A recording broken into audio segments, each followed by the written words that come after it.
Kia ora, my name is Kyle or Bear Kiwi. I'm a proud ambassador here in Aotearoa, New Zealand. And today, I want to give you a review on this, the Furrion Vision S, which has been recently installed by the good folks at Jayco, New Zealand. Honestly, I love this so much.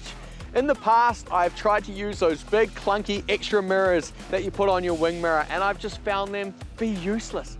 Those wing mirrors never work for me. They're shaky, they vibrate, and they really don't give me a good clean view of traffic behind me. It's clean and simple to set up. I plug it into the inside of the car. I'm finding I can see clear and safe if there's vehicles behind me. I can pull over, let them pass, and we're also using it to reverse into car parks. It has volume, so I can actually hear if Lisa is behind me giving me instructions to come in. I also love that I can adjust it, so if I need to tilt it down a little bit for reversing, or I can tilt it back up for when I'm going down the highway. What really surprised me was how good the camera was on those bright sunny days, going into dusk, and then also at night. Honestly, this thing just keeps on going in all conditions. Thanks, Jayco. This camera has been such a game changer.